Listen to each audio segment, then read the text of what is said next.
Welcome to my channel. Ngayong araw na ito ay gagawa po tayo ng adobong manok at baboy. Ito yung sangkap na mga kailanganin natin: pork, chicken, soy sauce, vinegar, bay leaves at saka peppercorn, onion, garlic, eggs, and water. So guys, umpisan natin magluto. Unang ilalagay ko ay yung baboy. Yung baboy, nasa sa inyo yan kung anong gusto ninyong lutuin. Kung gusto niyo nung yung pork belly, pwede ninyong gawin. Ang gusto ko kasi yung hindi masyadong mataba, kaya ito yung ginamit ko, yung ribs. Bali, ang ribs na ito ay 700 grams. So, ngayon buksan lang natin yung apoy at lagay natin doon sa pinakamalakas na temperature. Tapos ilagay natin yung toyo. Hindi na ako naglagay ng mantika kasi gusto ko dire-diretso. Lagay na rin natin yung suka.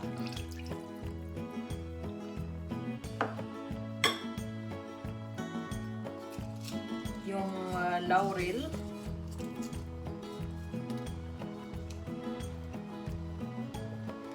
Pamintang buo.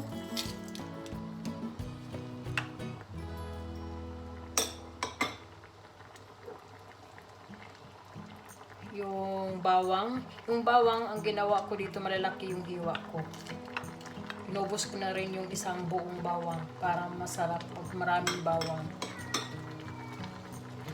At saka yung sibuyas. Malalaki din ang hiwa ng sibuyas.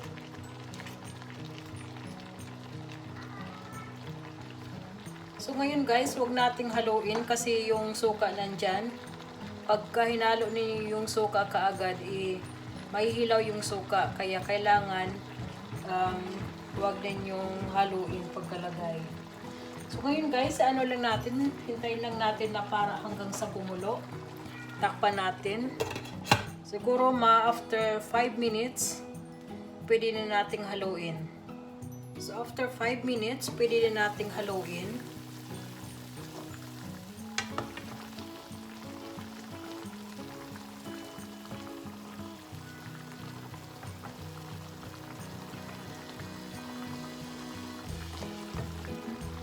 Ang paghiwa ko ng karne, nilakihan ko lang siya.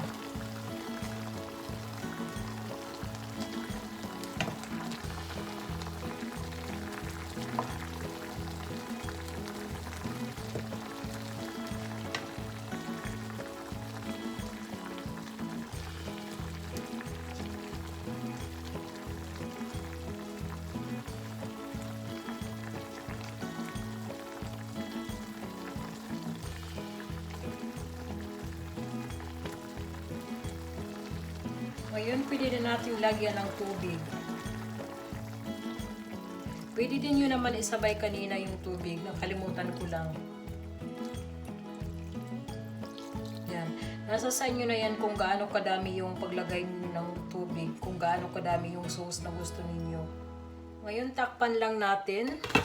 At lutuin natin ng 30 minutes hanggang sa lumambot yung karne. Hindi naman yung masyadong malambot kasi ilalagay pa natin yung ating manok. Yung manok kasi mas madali maluto kaysa sa baboy. So inaan lang natin yung apoy, medium heat. Tapos hayaan natin na hanggang maluto. So guys, after 30 minutes, pwede na nating ilagay yung ating manok.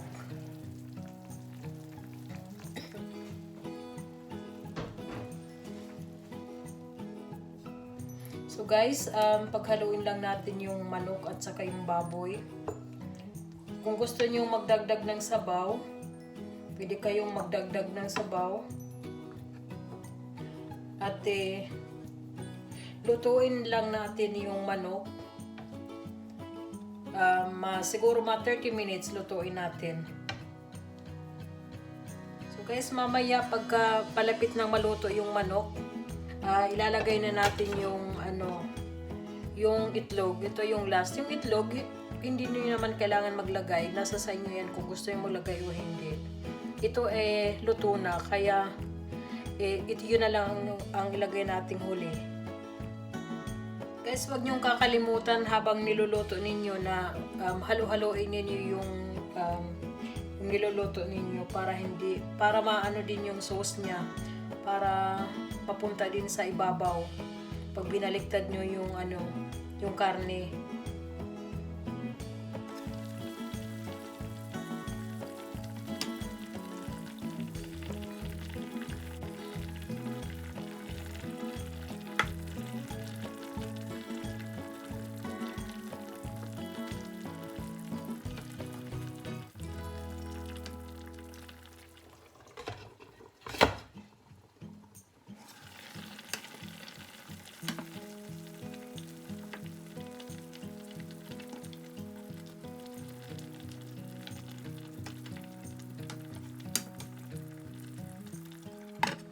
So guys, malapit nang maluto yung manok natin.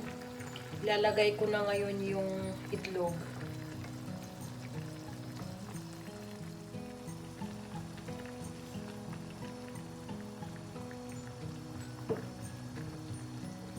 Ilubog natin para ano yan yung sauce.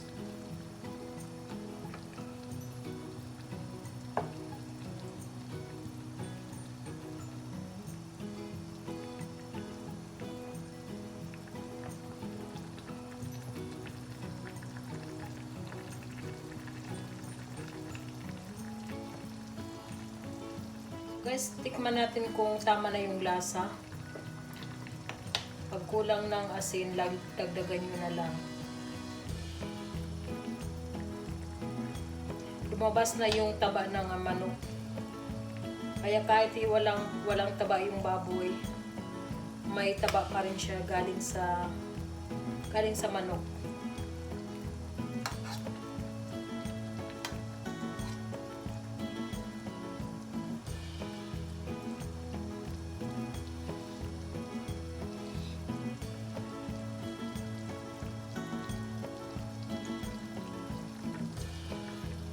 Sarap.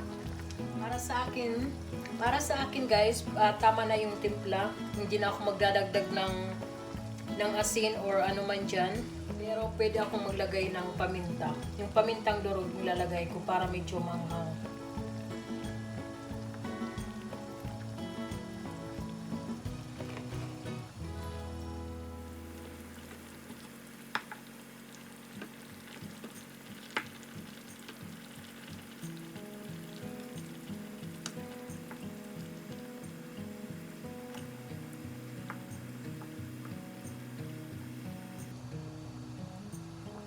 Baliktaran natin yung itlog. Kasi para maging brown din yung kabila.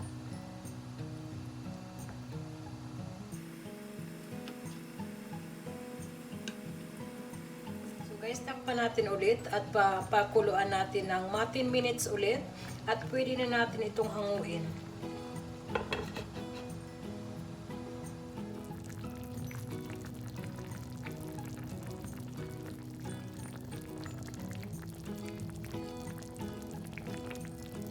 Guys, after 1 hour na pagluluto natin mula doon sa baboy, malambot na yung karne.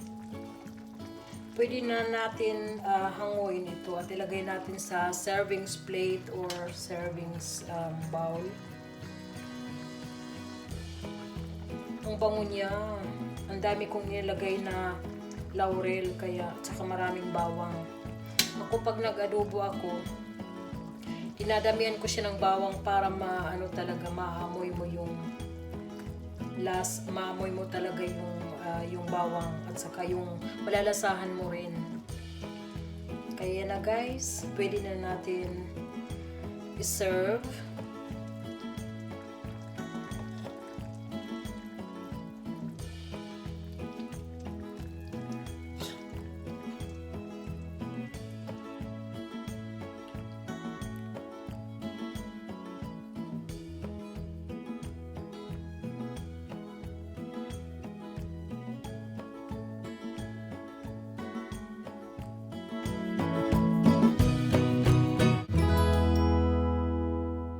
So guys, ito na po yung adobong manok at baboy. Maraming salamat po sa panonood. Hanggang sa muli. Bye!